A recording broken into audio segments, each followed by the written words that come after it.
kita akan pelajari tentang ruang lingkup biologi. Nah, saat kita membahas ruang lingkup biologi, artinya kita akan pelajari apa sih biologi, apa yang akan dipelajari di biologi. Jadi ini adalah seperti perkenalan untuk apa sih pelajaran biologi ini, karena mungkin waktu SMP kalian kan belum ada pelajaran biologi ya nak, baru ada sains secara umum. Nah di SMA pelajaran sains dibagi lagi menjadi 3, yaitu kimia, fisika, dan biologi. Nah bersama Bu Medina kalian akan pelajari materi biologi. Di sini sudah Ibu siapkan PowerPoint yang ada di e-learning, dan ini PowerPoint ini Ibu adaptasi dari buku Erlangga. Selain itu Ibu juga memasukkan beberapa sumber lain dari internet yang mungkin tidak bisa Ibu sebutkan satu-satu, tapi ini sebagai disclaimer bahwa ini bukan Ibu buat sendiri, tapi ada beberapa yang Ibu modifikasi dari berbagai macam sumber yang ada. Nah, biologi sendiri itu apa sih nak? Kalau dalam kehidupan sehari-hari, tanpa disadari manusia itu sebenarnya selalu berhubungan dengan hal yang berkaitan dengan biologi. Nah, baik tubuh manusia itu sendiri itu pasti berhubungan dengan biologi maupun lingkungan yang ada di sekitar kita. Seperti halnya energi manusia yang digunakan dalam beraktivitas itu dihasilkan dari suatu proses biologi yang diperoleh dari makanan yang kita makan. Jadi dari makanan yang kita makan itu nanti akan diubah menjadi energi. Proses itu sebenarnya adalah proses biologi. Selain itu terdapat berbagai macam tumbuhan, hewan yang ada di sekitar kita, baik yang kompleks maupun yang sederhana, sehingga hidup kita itu setiap hari selalu berkumpul dengan biologi. Nah, biologi sendiri itu berasal dari bahasa Yunani, di mana dia berasal dari kata bios. Bios itu artinya adalah hidup, sedangkan logos itu artinya adalah ilmu. Sehingga secara kesimpulan dapat disimpulkan bahwa biologi merupakan ilmu yang mempelajari tentang makhluk hidup dan kehidupannya. Ibu ulangi, biologi berasal dari kata bio artinya hidup, sedangkan logos artinya ilmu, sehingga biologi adalah ilmu yang mempelajari makhluk hidup dan kehidupannya. Di dalamnya, biologi akan mengkaji berbagai macam aspek kehidupan, dari mulai strukturnya, lalu fungsinya, bagaimana pertumbuhannya, evolusinya, persebarannya, taksonomi atau tingkatannya. Jadi biologi itu nanti membahas banyak sekali. Nah, perkembangan biologi itu sendiri, sebenarnya biologi itu kedudukannya sama seperti ilmu lainnya ya nak, seperti kimia, fisika, matematika. Sehingga biologi itu memiliki karakteristik yang sama dengan ilmu sains lainnya, di mana ilmu biologi itu harus bisa dirasional, harus objektif. Objektif itu berarti tidak memandang sesuatu itu lebih berat daripada yang lainnya karena suatu hal, tapi sesuatu itu dinilai dengan secara adil, lalu empiris dan akumulatif. Intinya dapat dipertanggungjawabkan, dapat dihitung, dan bisa dibuktikan. Nah, biologi sendiri mengalami perkembangan yang sangat pesat. Nah, biologi itu berkembang menjadi beberapa disiplin ilmu yang mengkhususkan diri dalam bidang yang dipelajari. Jadi karena biologi itu yang dipelajari makhluk hidup dan kehidupannya, saat kita membahas kehidupannya berarti kan juga bahas lingkungan. Nah, saat bahas lingkungan itu ada hewan, ada tumbuhan, ada jamur, ada bakteri, ada ekosistem yang ada di sekitarnya. Sehingga karena yang dipelajari itu banyak sekali, maka biologi sendiri itu ada disiplin ilmu yang mengkhususkan diri dalam bidang yang dipelajari. Ada pembagian atau cabang ilmu biologi. Salah satunya adalah botani. Botani ini yang mempelajari tentang tumbuhan, ekologi yang mempelajari tentang ekosistem, ada mikrobiologi yang mempelajari tentang makhluk hidup yang ukurannya mikro atau ukurannya sangat kecil, lalu ada genetika, fisiologi, dan lain sebagainya. Ini nanti akan kita bahas satu-satu di cabang ilmu biologi. Intinya adalah karena biologi itu yang dipelajari sangat meluas, sehingga dia memiliki cabang-cabang ilmu lainnya. Nah, untuk apa sih kok kita harus memahami biologi? Nah, ini kata utama yang harus kita terapkan adalah biologi itu dipahami ya nak. Biologi itu bukan dihafal, biologi itu dipahami. Kenapa? Kadang ibu juga agak kecewa saat ada orang yang bilang biologi itu susah karena biologi itu hafalan. Jujur ibu sendiri itu bukan orang yang dengan mudahnya menghafalkan sesuatu. Ibu mungkin agak lemah untuk menghafalkan. Menurut ibu biologi itu adalah, dan insya Allah semua ilmu sama ya nak, dimana ilmu itu harus dipahami. Saat kalian memahami, insya Allah nggak ada yang susah, dan insya Allah akhirnya bukan hafalan, tapi karena kalian paham, maka kalian bisa menyebutkan dengan mudah segala sesuatu yang ada.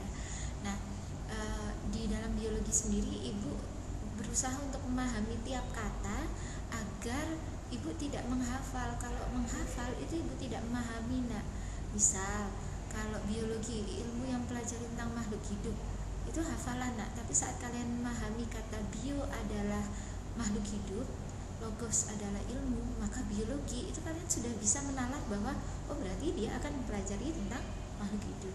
Jadi harapan ibu kalian juga bisa seperti itu ya nak, biologi itu untuk dipahami. Nah, biologi itu mempengaruhi kehidupan kita sehari-hari, mulai dari hubungan kita dengan lingkungan, makanan yang kita konsumsi, penyakit yang bisa menyerang seperti pandemi yang ada sekarang ini, semuanya dipelajari di biologi ya nak.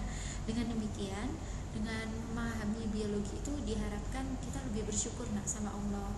Lalu kita bisa memahami diri kita, kehidupan kita, lingkungan sekitar kita, lebih banyak bersyukur dengan apa yang kita miliki, lalu bisa bijaksana untuk melakukan segala sesuatunya yang terkait dengan diri kita dan lingkungan, lalu meningkatkan kualitas hidup kita supaya kita bisa hidup dengan lebih baik, dan kita sebagaimana ibu sebutkan tadi, kita bisa lebih bijaksana bagaimana kita berlaku terhadap lingkungan kita dari hal-hal yang kecil. Misalnya nanti di biologi kalian akan belajar kenapa sih kok buang sampah sembarangan atau penggunaan plastik itu sangat berbahaya bagi lingkungan, walaupun kecil. Oh cuma satu kok, nggak banyak, kata puluhan juta orang lainnya. Sehingga dengan mempelajari biologi, harapan ibu kalian bisa menjaga diri kita, menjaga diri kalian, dan menjaga lingkungan di sekitar kalian. Nah, ini pelajaran SD. Yang pertama kita pelajari di biologi, karena biologi itu mempelajari tentang makhluk hidup, sehingga kita harus tahu dulu apa sih yang dimaksud dengan makhluk hidup. Nah, makhluk hidup sendiri itu adalah yang punya ciri-ciri seperti ini. Nah, ini pelajaran SD. Yang pertama, makhluk hidup itu harus tersusun atas sel. Jadi kalau tidak tersusun atas sel, dia belum bisa dikatakan sebagai makhluk hidup. Contohnya adalah virus. Virus itu bisa bergerak. Virus itu dia bisa berkembang biak, kan bisa menyebar dari satu orang ke orang lain karena virusnya bisa berkembang biak.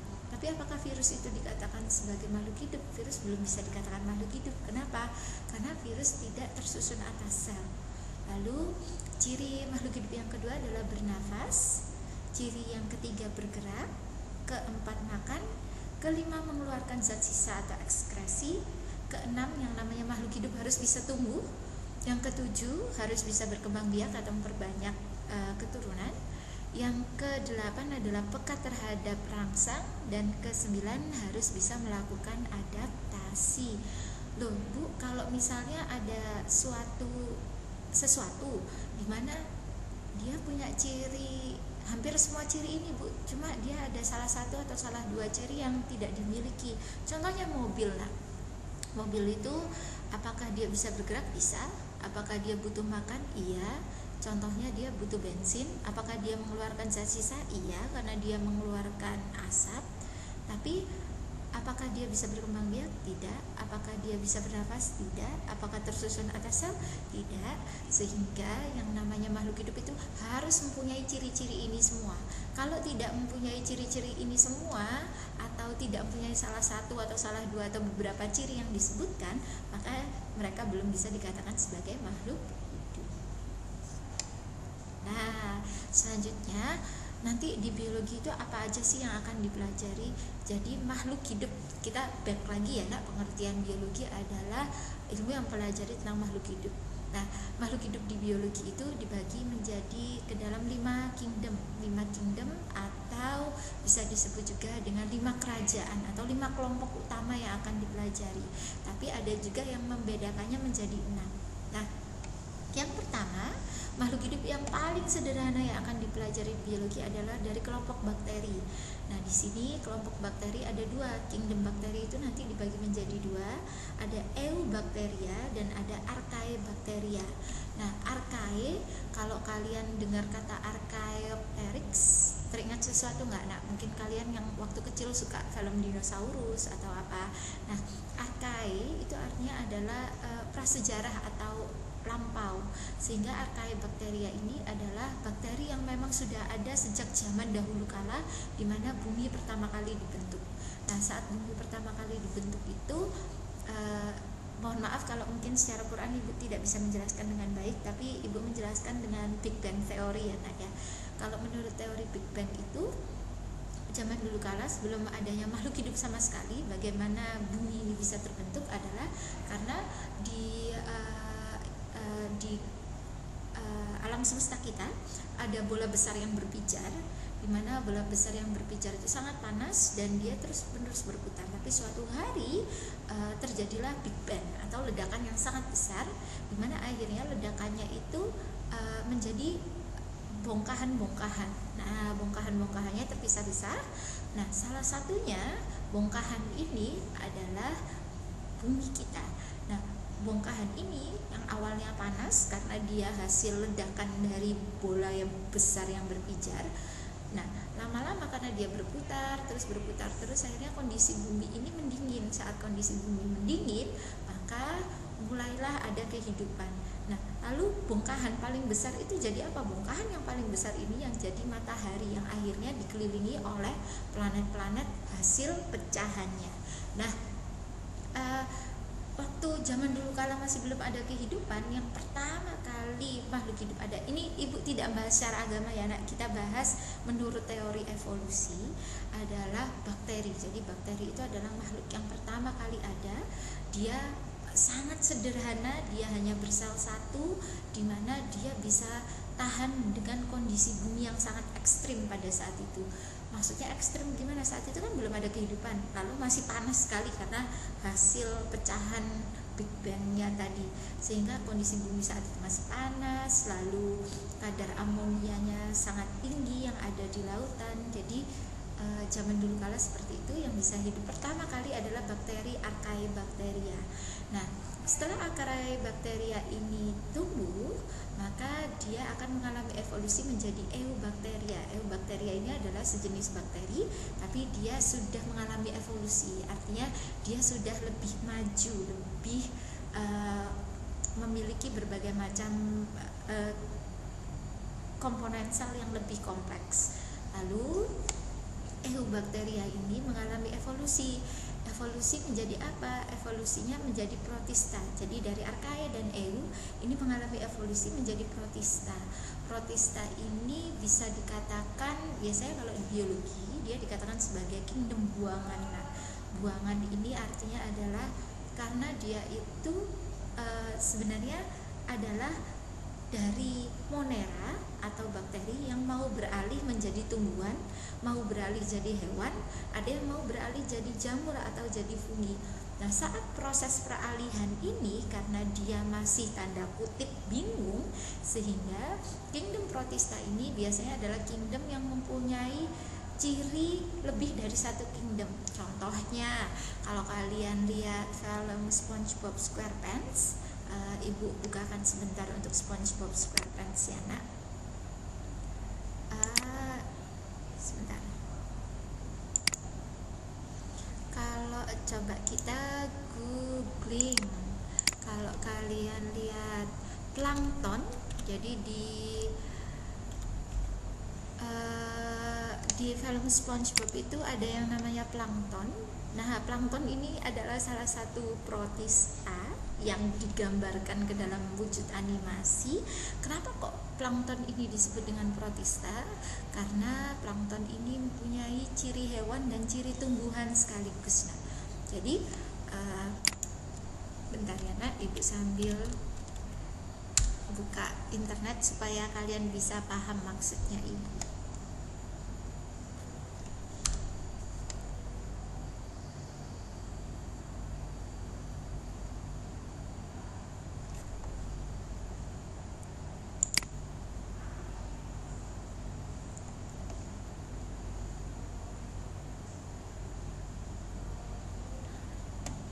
Nah, ini adalah Nah, ini adalah plankton, dimana kalau kalian lihat SpongeBob, mungkin kalian sering lihat ada makhluk yang bentuknya seperti ini.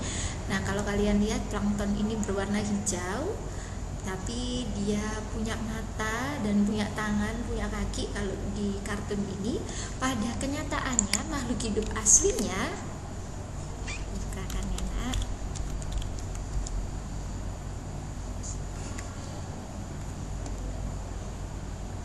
Nah, makhluk hidup aslinya itu seperti ini nak. Tadi kalau kalian lihat plankton itu kayak ada matanya warna merah. Jadi makhluk hidup aslinya disebut dengan Euglena. Euglena itu juga punya bintik mata. Bintik matanya warna merah. Nah, seperti plankton ada matanya satu, warnanya merah di tengah. Nah, dia punya mata. Lalu kalau kalian lihat ini seperti ada ekor yang sangat halus. Ekor halus ini apa? Ekor halus ini adalah flagel. Flagel ini kita sebut dengan ekor cambuk karena gerakannya seperti cambuk. Nah, flagel ini bisa membantu Euglena untuk bergerak. Loh, kalau punya mata, punya ekor, berarti kan dia masuk hewan atau tumbuhan? Lebih masuk ke dalam hewan. Tapi kalau dilihat dia warnanya hijau. Nah, kalau hijau itu berarti dia punya klorofil. Kalau punya klorofil berarti hewan atau tumbuhan. Yang punya klorofil adalah tumbuhan. Sehingga kingdom Protista ini berisi makhluk hidup buangan, di mana yang dimaksud buangan adalah dia tidak bisa dimasukkan ke dalam salah satu kingdom. Ibu back ke slide ini adalah, jadi kingdom Protista itu karena makhluk hidup yang ada di dalamnya tidak bisa dimasukkan ke dalam salah satu kingdom yang ada di atas ini.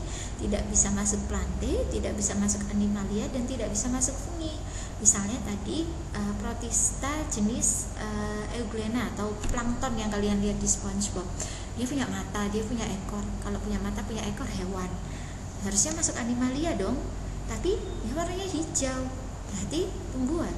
Berarti harusnya masuk plante, karena tidak bisa dimasukkan ke dalam plante dan tidak bisa dimasukkan ke animalia, sehingga dia dimasukkan ke dalam Protista. Seperti itu ya. Nah, banyak sekali contoh Protista lainnya, tapi yang ibu buat contoh satu itu. Nah, kingdom yang ketiga adalah kingdom plante atau tumbuhan. Lalu kingdom yang keempat adalah animalia. Bu, manusia masuk mana? Karena manusia itu termasuk kingdom animalia ya nak ya. Dan yang terakhir ada kingdom fungi atau kingdom jamur. Jadi ada 5 kingdom utama di biologi. Yang pertama adalah bakteri atau monera. Yang kedua adalah Protista. Lalu ada plante, animalia, dan fungi. Nah, ini adalah penjelasan singkat terkait dengan kingdom-kingdom yang ada. Nanti kalian bisa belajar sendiri apa yang dimasukkan ke dalam plante, apa yang dimasukkan ke dalam animalia. Nanti kalian bisa pelajari sendiri, dan ini nanti ada penjelasan lebih lanjut di bab-bab yang selanjutnya. Nah, tingkat organisasi kehidupan inilah yang akan fokus utama kita hari ini. Tingkat organisasi kehidupan itu yang dimaksudkan di sini adalah karena kehidupan itu memiliki struktur yang sangat terorganisir. Nah, di mana struktur organisasi kehidupan dalam berbagai tingkat dapat dijelaskan sebagai berikut. Tingkat organisasi kehidupan yang paling sederhana adalah molekul. Molekul itu adalah penyusun dari sel. Jadi molekul itu contohnya apa? Molekul itu contohnya H2O, air, terus ada CO2, karbohidrat. Contoh lagi dari molekul adalah misalnya kalau kita bahas protein, itu tersusun atas karbon, oksigen, hidrogen, dan nitrogen. Nah, jadi molekul itu penyusun sederhananya. Mungkin di kimia dia akan memiliki pengertian yang lebih rinci lagi. Kalau di biologi intinya adalah apa yang menyusun, zat-zat apa yang menyusun dari suatu sel itu.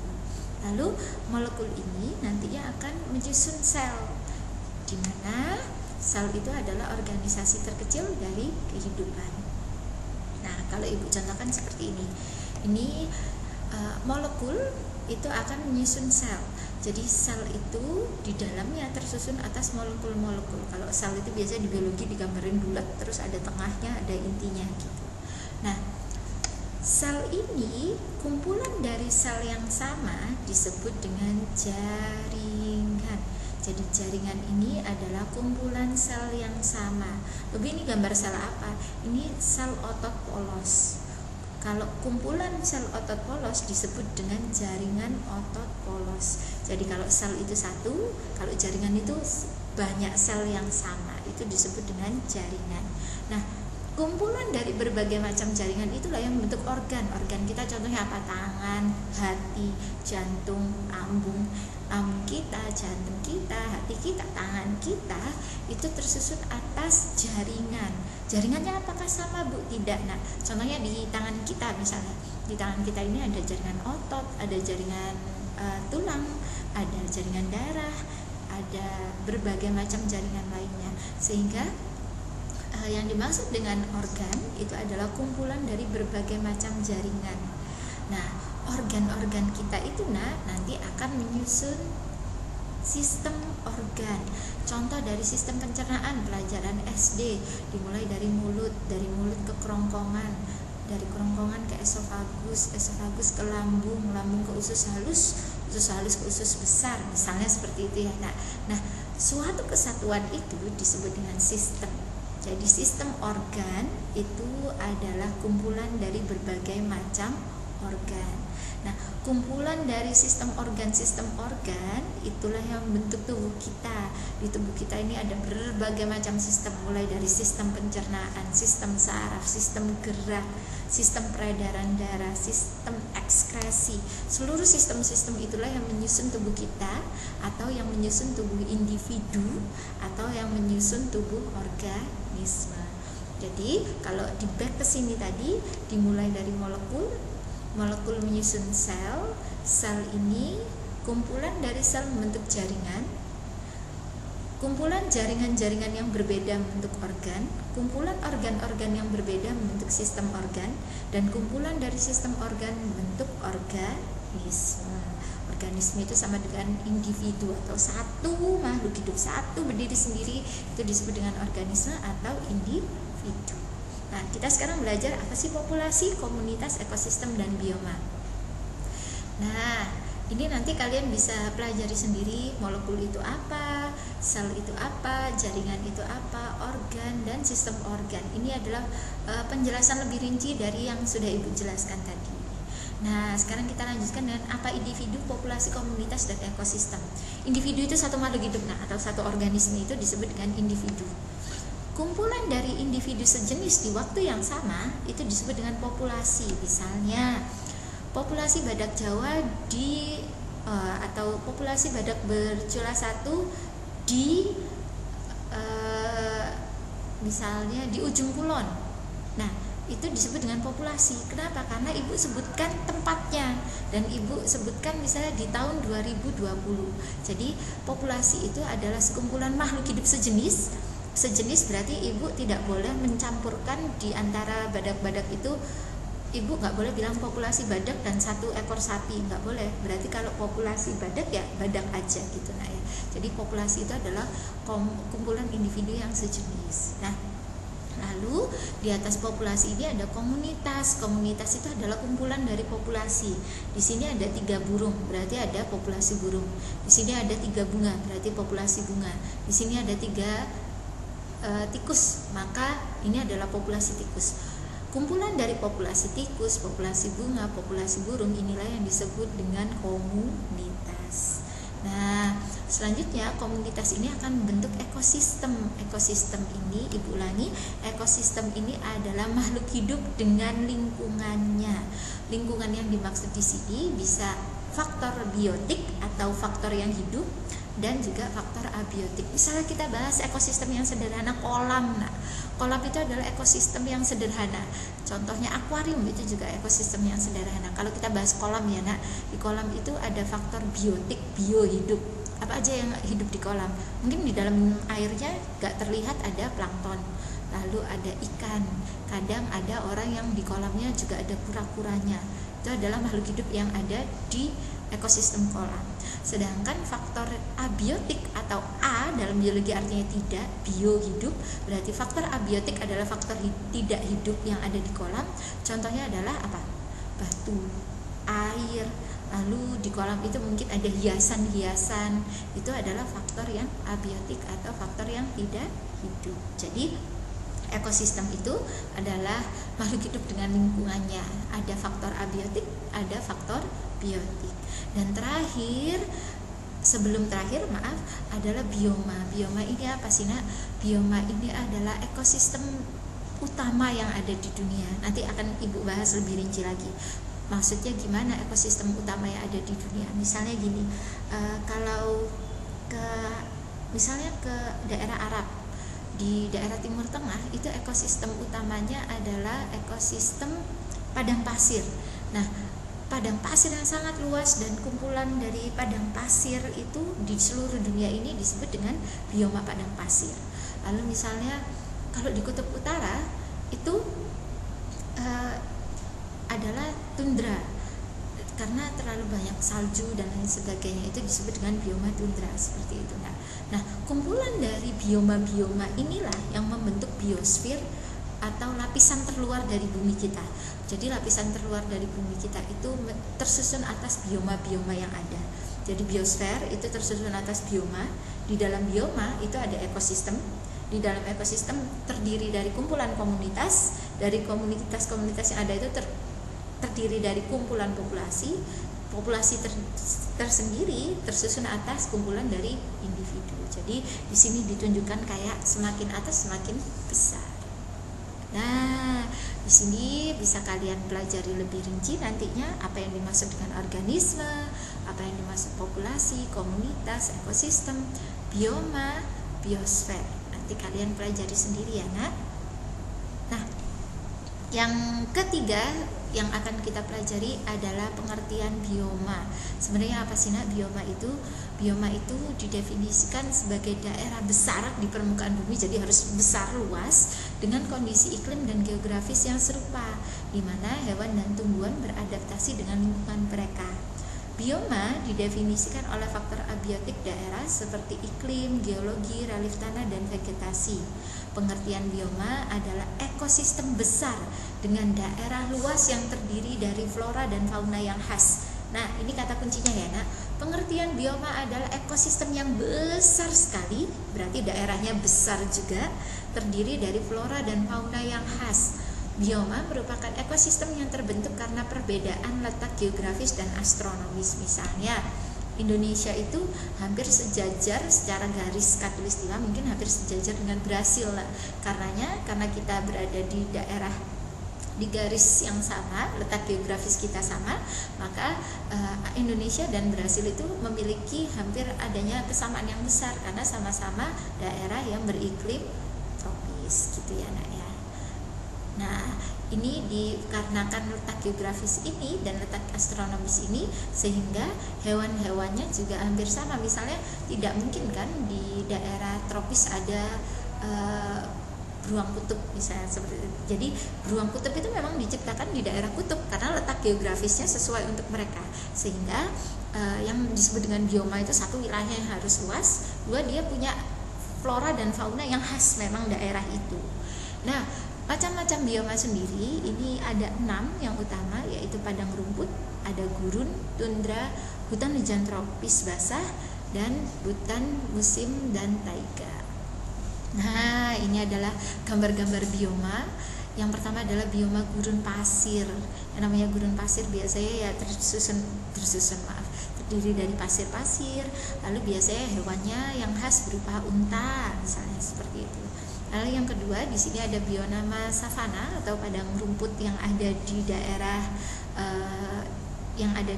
Afrika. Nah, di sini savana ini biasanya hewannya juga khas. Biasanya ada singa, ada gajah, ada kuda nil, nah seperti itu. Lalu ada bioma hutan hujan tropis. Hutan hujan tropis ini seperti yang ada di Kalimantan Selatan, Sumatera. Hewannya juga khas. Contohnya ada orangutan, ada berbagai macam jenis kera dan lain sebagainya. Bioma taiga ini adalah yang mendekati daerah kutub, biasanya terdiri dari hutan dengan pohon-pohon yang berbentuk jarum atau pohon konifer. pohon-pohon pinus. Nah, seperti itu. Nah, biasanya hewannya juga khas. Biasanya ini banyak hewan-hewan seperti beruang, kayak di luar negeri itu ya, rubah, lalu ada serigala biasanya. Nah, kalau di sini juga ada bioma tundra. Bioma tundra ini adalah daerah kutub, di mana daerahnya biasanya tertutup salju, sehingga hewan yang ada di sini biasanya khas bulunya tebal, rambutnya tebal, dan biasanya tumbuhan yang bisa hidup di sini hanya ada tumbuhan tertentu seperti paku dan lumut. Selain itu ada bioma air tawar, sungai, danau itu bioma air tawar, dan ada bioma air laut. Jadi kalau kalian lihat, setiap bioma ini memiliki kekhasannya sendiri. Dia memiliki kondisi musim yang berbeda, suhu yang berbeda, lalu tumbuhan yang ada di sana juga berbeda, hewannya juga berbeda-beda. Jadi itu adalah bioma yang utama. Nah, kalau ini rangkuman ya nak, tingkat organisasi kehidupan tadi, penyusunnya sel adalah molekul. Bu, ini kok ada organel, ini dilewatin aja nggak apa-apa. Tapi intinya sel itu nak, di dalamnya masih ada lagi benda-benda kecil yang disebut dengan organel. Nah, organelnya ini tersusun atas molekul. Jadi molekul menyusun organel, organel menyusun sel, kumpulan dari sel membentuk jaringan, kumpulan dari jaringan yang berbeda-beda membentuk organ, kumpulan dari organ membentuk sistem organ, seluruh sistem organ membentuk satu organisme atau satu individu. Kalau cuma satu disebut dengan individu, kalau kumpulan individu sejenis di waktu yang sama dan tempat yang sama disebut dengan populasi, kumpulan dari berbagai macam populasi disebut dengan komunitas. Makhluk hidup dengan lingkungannya, faktor biotik dan abiotiknya disebut dengan ekosistem. Ekosistem membentuk bioma, bioma membentuk biosfer. Nah, terima kasih sudah sampai sini saja penjelasan Ibu terkait dengan slide PowerPoint yang sudah Ibu berikan. Ibu mohon maaf jika ada kesalahan. Jika ada yang ingin ditanyakan, silakan langsung menghubungi Ibu ya nak, nggak usah malu-malu. Terima kasih. Assalamualaikum warahmatullahi wabarakatuh. Bye bye.